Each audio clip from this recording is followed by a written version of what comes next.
जी नमस्कार, मैं शिवेंद्र कुमार स्वागत करता हूं आप सभी का आपके अपने YouTube चैनल शिवेंद्र एकेडमी पे। उम्मीद करता हूं कि आप सभी ठीक होंगे और पढ़ने में व्यस्त होंगे। पिछले वीडियो में हमने पढ़ा था टेंसेस के स्ट्रक्चर के बारे में, हमने पढ़ा था टेंस के बारे में, टेंस के डेफिनेशंस के बारे में, टेंस कितने प्रकार के होते हैं, मॉडर्न ग्रामेरियन क्या कहते हैं, ट्रेडिशनल ग्रामर में हम कितने टेंस पढ़ते हैं, पिछले वीडियो में हमने पढ़ा। फिर हमने प्रेजेंट इंडेफिनिट के बेसिक स्ट्रक्चर की बात की। फिर हमने उसके आगे यह पढ़ा कि प्रेजेंट इंडेफिनिट टेंस का प्रयोग कहाँ होता है। आज हम प्रेजेंट इंडेफिनिट टेंस के कुछ एडवांस स्ट्रक्चर की बात करते हैं। और अब जब हम इसकी बात करते हैं तो इसमें हमें क्या पढ़ना है, हम इसे देखते हैं। पहली बात आती है एडवांस स्ट्रक्चर की। जब भी हम बात करते हैं तो हमारे सामने बात आती है इन्फिनेटिव। इन्फिनेटिव क्या होता है, कभी बात आएगी इन्फिनेटिव क्या होता है। तो इन्फिनेटिव जो होता है वह वर्ब की फर्स्ट फॉर्म के पहले टू लगा के बनता है, जिसके हिंदी अर्थ में क्या आते हैं, नानी ने आते हैं। जैसे रमन पढ़ना चाहता है, लास्ट में क्या आया, ना। वह मैच जीतना चाहता है, ना। हम ज्ञान पाने के लिए, ने। वह गीत गाना, ना आया। मैं झूठ बोलना चाहता हूँ। तो हिंदी वर्ड के जिसके हिंदी वाक्यों के अंत में क्या आते हैं, नानी ने आते हैं। और इन्फिनेटिव बनता कैसे है, टू प्लस वर्ब की फर्स्ट फॉर्म लगा के हम इन्फिनेटिव बनाते हैं। तो हम बात करेंगे इन्फिनेटिव की। इन्फिनेटिव का जो ट्रांसलेशन होता है हम बनाते कैसे हैं प्रेजेंट इंडेफिनिट के। तो पहला हमारे सामने ट्रांसलेशन है, रमन पढ़ना चाहता है। कौन कौन पढ़ना चाहता है, सब्जेक्ट तो कौन है, रमन। चाहता है क्या, वांट्स टू रीड। हमने पिछले वीडियो में पढ़ा है, हमने पिछले वीडियो में क्या पढ़ा था कि जब भी हम बात करते हैं ही सी इट तथा एक वचन कर्ता के साथ, तो हम वर्ब की पांचवी फॉर्म की बात करते हैं। और वर्ब की पांचवी फॉर्म की बात आती है तो वर्ब के फर्स्ट फॉर्म में क्या हम ऐड करते हैं, यस या ईयर्स। अगर आपने इस वीडियो को नहीं देखा होगा तो आप प्लेलिस्ट में जाके इस वीडियो को देख लीजिएगा, जिसका लिंक हम आपके इस डिस्क्रिप्शन बॉक्स में डाल देंगे। अगला, रमन पढ़ना चाहता है तो क्या होगा, रमन वांट्स टू रीड। वह मैच जीतना चाहता है। अगर वह की बात होगी तो क्या होगा, ही चाहता है, क्या होगा, ही वांट्स, क्या जीतना, टू विन। और क्या जीतना चाहता है, मैच, तो क्या हो जाएगा, द मैच। नेक्स्ट, हम ज्ञान पाने के लिए विद्यालय जाते हैं। हम ज्ञान पाने के लिए विद्यालय जाते हैं तो सब्जेक्ट की बात होता है कौन, यानी कि हम।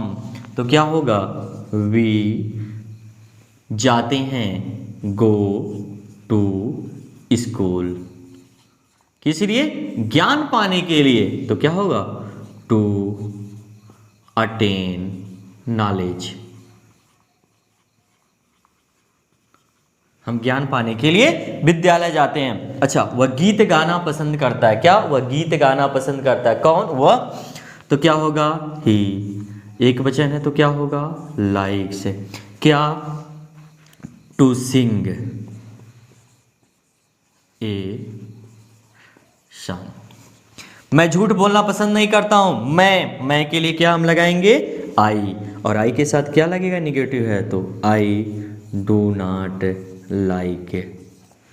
आई डू नॉट लाइक क्या, to tell a lie, to tell a lie.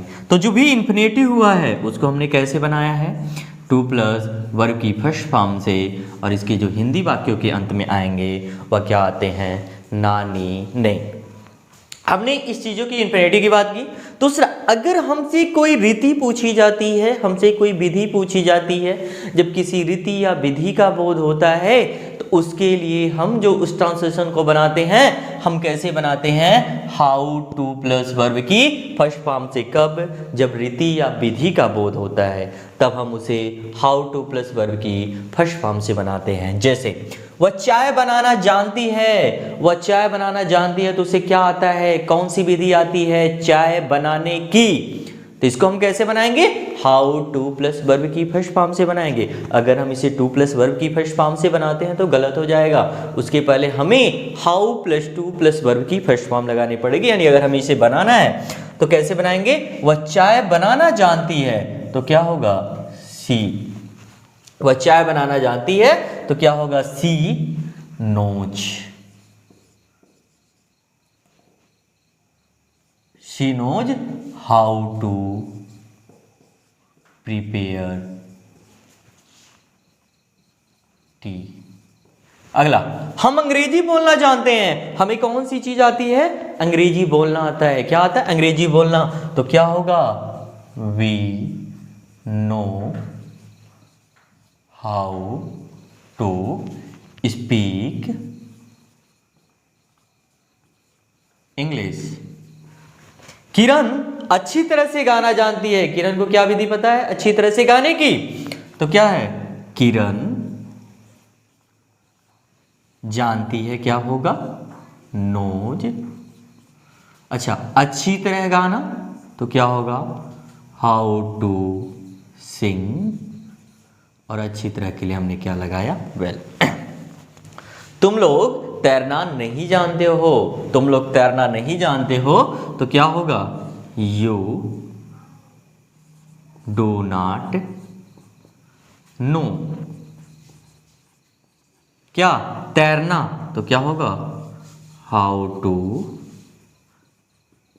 Swim. जैसे अगला, क्या वह साइकिल चलाना जानता है? तो क्या से बात होगी? तो हम क्या रखेंगे? सबसे पहले डज। वह है, करता कौन है? वह है, तो क्या होगा? ही। जानता है, वर्ब की फर्स्ट फॉर्म आएगी नो। क्या? साइकिल चलाना तो क्या होगा? How to ride bicycle. How to ride bicycle. तो हमने जो पढ़ा कि अगर इंफिनिटिव की बात होती है, नानी ने आ रहा है, सिंपल इंफिनिटिव में आ रहा है, तो हमने सिंपल इंफिनिटिव की बात हो रही है तो टू प्लस वर्ब की फर्स्ट फॉर्म लगाते हैं, टू प्लस वर्ब की फर्स्ट फॉर्म लगाते हैं, यानी सन्ट किसी भी वर्ड के अंत में नानी है तो उसके पहले हमें क्या लगाने की जरूरत पड़ती है? टू की। दूसरा, हमें अगर किसी चीज की रीति की बात होती है, विधि का जब बोध होता है तो उसको हम कैसे बनाते हैं? हाउ टू प्लस वर्ब की फर्स्ट फॉर्म से। इसके बाद हम नेक्स्ट बात करते हैं, अगले स्लाइड में हम अगले स्ट्रक्चर की बात करते हैं। पिछले स्लाइड्स में हमने बात किया है इंफिनिटिव की, और जब रीति या विधि का बोध होता है तो हम ट्रांजिशन कैसे बनाते हैं। अब हम बात करते हैं जब किसी कार्य या घटना पे जोर दिया जाता है तो उसे कैसे बनाते हैं। ऐसे वाक्य जिनमें कोई कार्य या घटना पे क्या किया जाता है? दबाव दिया जाता है, यानी जोर डाला जाता है। और ऐसे वाक्यों के, हिंदी वाक्यों के अंत में क्या आते हैं? ता तो हूं, ती तो हूं, ते तो हूं इत्यादि शब्द आते हैं। तो इसे कब हम कैसे हम बनाते हैं, एक बार हम देख लेते हैं। मैं अपनी किताब पढ़ता तो हूं, मैं अपनी किताब पढ़ता तो हूं, यानी पढ़ने पे जोर दिया जा रहा है। वह मुझे जानता तो है, अध्यापक हमें पढ़ाते तो हैं, और वह प्रतिदिन रामायण पढ़ता तो है, तुम प्रतिदिन यहां आते तो हो। जब किसी कार्य या घटना पे जोर दिया जाता है तो उसको हम कैसे बनाते हैं? Subject plus do oblique does. ये डू ऑब्लिक डज कैसे लगता है? सब्जेक्ट के अनुसार लगता है। कैसे? जैसे हमने शुरू में बताया था कि अगर ही सी इट एक वचन करता होगा तो क्या होगा? Does. I we you they बहुवचन करता होगा तो उसके लिए हम क्या लगाएंगे? डू। जैसे मैं अपनी किताब पढ़ता तो हूं, तो मैं अपनी किताब पढ़ता तो हूं, तो आई के साथ क्या लगेगा? I do. डज, उसके बाद क्या लगेगा? वर्ब की first form I do read. अपनी किताब तो क्या होगा? My book. यानी क्या प्रेजेंट इंडेफिनिट टेंस में हेल्पिंग वर्ब का प्रयोग होता है? जब वर्ब पे जोर दिया जाता है तब हम यहाँ पे डू ऑब्लिक डज यानी हेल्पिंग वर्ब का प्रयोग करते हैं। अच्छा, वह मुझे जानता तो है, वह मुझे जानता तो है, तो क्या होगा? ही। उसके बाद ही सी इट एक वचन कर्ता के साथ क्या लगाना है? डज। नो। और किसे? मुझे, मी। अध्यापक हमें अंग्रेजी पढ़ाते तो हैं, तो क्या होगा कि अध्यापक हमें अंग्रेजी पढ़ाते तो हैं, तो क्या होगा कि the teacher does teach us English. तो क्या होगा कि अध्यापक हमें अंग्रेजी पढ़ाते तो हैं, तो क्या होगा? The teacher does teach us English. यानी जब वर्ब पे जोर देना होता है तब हम प्रेजेंट इंडेफिनिट के असर्टिव में डू ऑब्लिक डज यानी कि हेल्पिंग वर्ब का प्रयोग करते हैं। और डू ऑब्लिक डज के बाद क्या आता है, वर्ब की फर्स्ट फॉर्म, फिर क्या आता है आपका अगर ऑब्जेक्ट हो, चाहे अदर वर्ड हो, चाहे कंप्लीमेंट हो। तुम प्रतिदिन रामायण, वह प्रतिदिन रामायण पढ़ता तो है, वह प्रतिदिन रामायण पढ़ता तो है, तो ही के साथ क्या लगेगा, डज रीड क्या रामायण, तो क्या होगा द रामायण। और प्रतिदिन की बात हो रही है तो क्या होगा, डेली। तुम प्रतिदिन यहां आते तो हो, तुम का क्या होगा, यू डू कम हियर। और प्रतिदिन की अगर हम बात करें तो क्या हो गया, डेली। तो हमें क्या बात है, हमने क्या पढ़ा कि ऐसे वाक्य जिसमें किसी कार्य या घटना पे क्या किया जाता है, जवाब दिया जाता है, जोर दिया जाता है, तब हम प्रेजेंट इंडेफिनिट टेंस में डू ऑब्लिक डज के साथ वर्ब की फर्स्ट फॉर्म प्रयोग करते हैं, यानी कि हम हेल्पिंग वर्ब तब हम प्रेजेंट इंडेफिनिट टेंस में प्रयोग करते हैं। जैसे मैं अपनी किताब पढ़ता तो हूं, तो किस एक्शन पे जोर दिया जा रहा है, पढ़ने पे जोर दिया जा रहा है, तो I do read my book. तो डू आई और जो डू डज कैसे लगता है, तो मैंने बताया था कि ही सी इट। अगर मैंने डू डज की बात की तो हमने क्या बताया था कि अगर हमारे सामने बात आ रही है डू की, तो इसको किसके साथ लगाते हैं, ही सी इट तथा एक वचनकर्ता के साथ। और डज की बात आ रही है, सॉरी डू की अगर बात आ रही है, सॉरी डू की अगर बात आए तो इसका हम किसके साथ प्रयोग करते हैं, आई वी यू दे तथा प्लूरल नंबर के साथ। आई वी यू दे तथा प्लूरल नंबर के साथ हम किसकी बात करते हैं, डू की। और डज की बात आती है तो किसके साथ करते हैं हम, ही सी इट तथा सिंगुलर नंबर के साथ, एक वचन के साथ, ठीक है, या सिंगुलर सब्जेक्ट के साथ, या सिंगुलर नंबर के साथ हम क्या यूज करते हैं, डज का प्रयोग करते हैं। और यानी जब वर्ब पे जोर देना होगा तो हम क्या प्रयोग करेंगे, do oblique does plus verb की फर्स्ट फॉर्म। अगली बात आती है कि ऐसे वाक्य जिससे यह पता चलता है कि जो सब्जेक्ट है, जो करता है, वह केवल एक ही काम करता रहता है। जो वह एक ही काम करता रहता है तो उसे कैसे बनाते हैं, जैसे वह पढ़ता ही रहता है, यानी कोई और दूसरा काम नहीं करता, वह पढ़ता ही रहता है, वह सोता ही रहता है, तुम खेलते ही रहते हो, वह हमेशा बोलती ही रहती है। यानी जो एक सब्जेक्ट होता है वह सब्जेक्ट एक ही एक्शन कंटिन्यूअस करता है, एक ही एक्शन वो करता है। जब वो एक ही एक्शन करता है तो उसे हम कैसे बनाते हैं, जैसे मैंने क्या बताया, ऐसे वाक्य जिनसे यह बोध होता है कि करता एक ही कार्य करता रहता है, तो इसको कार्य और इसके अलावा कोई दूसरा कार्य नहीं करता है।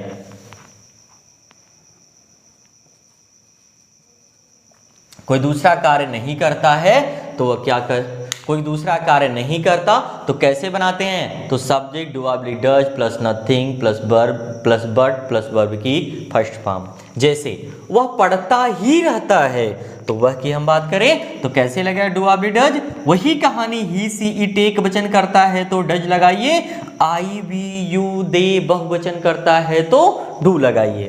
तो वह पढ़ता ही रहता है, अगर वह पढ़ता ही रहता है तो कैसे बनाएंगे, तो मैंने क्या बताया था कि ही सी इट एक वचन करता है तो डज लगाइए, आई वी यू दे बहुवचन करता है तो डू लगाइए। वह पढ़ता ही रहता है तो क्या होगा, ही डज, आगे नथिंग बट और क्या करता है, पढ़ता ही रहता है तो क्या हो जाएगा, रीड। नेक्स्ट, तुम खेलते ही रहते हो, तुम का क्या होगा, तो आई वी यू दे तथा बहुवचनकर्ता के साथ क्या लगाते हैं, डू। तो तुम खेलते ही रहते हो तो क्या होगा, यू डू नथिंग बट, और खेलने के लिए क्या हो जाएगा, प्ले। नेक्स्ट, वह सोता ही रहता है, वह सोता ही रहता है तो कैसे बनाएंगे, वह कौन सा एक्शन काम करता है, केवल सोने का की काम करता है, सोता ही रहता है तो क्या होगा, he does nothing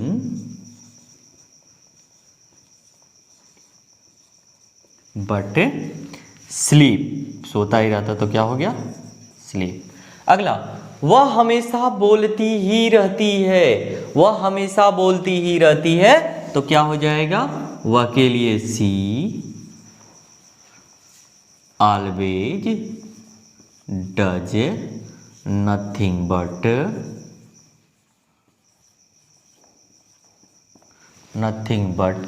C always does nothing but speak.